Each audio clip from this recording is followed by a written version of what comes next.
2026 ලෝක කුසලානය තමන් සතු කර ගැනීමට ඉන්දිය කණ්ඩෑම ඊයේ රාට්‍යයේදී සමත් වුණා. ඒ නවසීලන්ත කණ්ඩෑම සමගින් පැවති අවසන් තරගය ලකුණු 96කින් ජය ගැනීමත් සමගයි. තරගයේ පළමුව පන්දුවට පහර දුන් ඉන්දිය කණ්ඩෑම නියමිත පන්දුවර 20 අවසානයේදී කඩුළු 5ක් දැවි ලකුණු 255ක් ලබා ගැනීමට සමත් වුණා. කෙසේ වෙතත් පිළිතුරු ඉනිම ක්‍රීඩා කළ නවසීලන්ත කණ්ඩෑමට සියලු දෙනා දැවි ලබාගත හැකි වූයේ ලකුණු 159ක් පමණයි. මේ අනුව ඉන්දිය කණ්ඩෑම අඛණ්ඩව දෙවන වතාවටත් 2020 ක්‍රිකට් පිටියේ ලෝක සූරයන් ලෙස යලිත් කිරුළු පැලදීමට සමත් වුණා. මේ වාර්තා අතරට එක්වූයේ ඉන්දිය කණ්ඩෑම ජයග්‍රහණය කළ තුන්වන 2020 ලෝක කුසලානය ලෙසයි. මීට පෙර 2024 වසරේ 2020 ලෝක කුසලානයේද දිනා ගැනීමට සමත් වුණා. කෙසේ වෙතත් නවසීලන්ත කණ්ඩෑමට මෙතෙක් ලෝක කුසලානයක පහස විඳ ගැනීමට නොහැකි වී තිබෙනවා.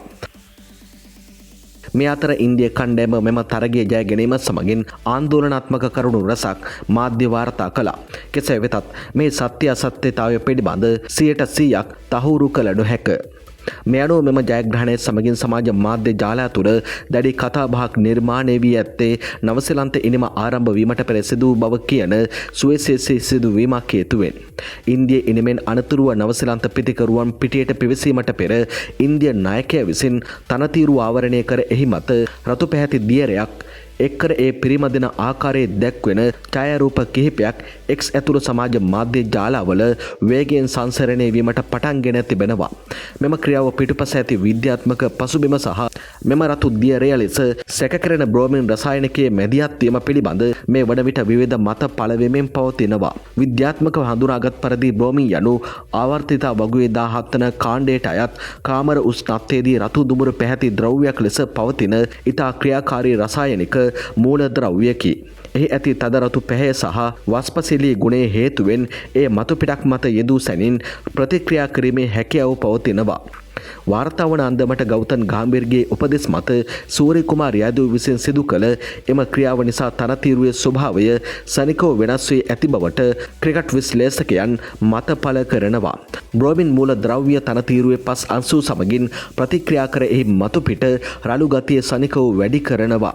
මේ ප්‍රතිඵලයක් ලෙස පන්දුව පතිත වන විට තරතීරුවේ හොඳින් ග්‍රහණය වන අතර දඟ පන්දු යවන්නන්ට පන්දුව වැඩිපුර දඟ කැවීමට ඉඩකඩ සැලසෙනවා.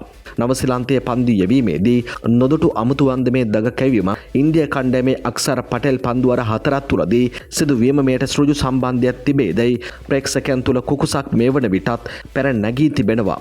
මෙම රසායනිකයේ වාෂ්පශීලී බැවින් ඒ තනතිරුව මත වායුගෝලීය තත්ත්වයන්ට බලපෑම් කරමින් පන්දුව වාතයේදී දෝලණය වීමට අවශ්‍ය පසුබිම සකස් කරනවා. අර්සදීප් සිං යොමු කළ නවසීලන්ත ඉනිමේ පළවන පන්දුවාරය විමසිලිමත්ව නිරීක්ෂණය කළා නම් ඔහුගේ පන්දු 6හිම මෙම අස්වාභාවික දෝලනය දැක ගැනීමට හැකි වුණා. එන්පසු බුම්රා යොමු කළ ඔහුගේ පළවන පන්දුවාරයේදීද එම අමුතු පන්දු දෝලනය මැනවින් සිදු වුණා. මෙය අහම්බයක් විය හැකිද? ක්‍රිකට් විශ්ලේෂකයන්ගේ මතය නම් එය අහම්බයක් නොවේ යන්නයි.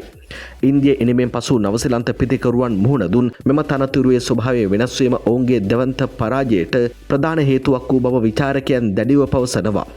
රසායනික විද්‍යාව සහ ක්‍රිකට් උපාය මාර්ග භාවිතා කරමින් සිදු කළ එම ක්‍රියාව ලෝක කුසලාන ඉතිහාසයේ වැඩිම කතාබහට ලක්වන වංචනික සිදුවීමක් වනු නොවුණු මාන බවයි වෙබ් අඩවි වාර්තා කළේ.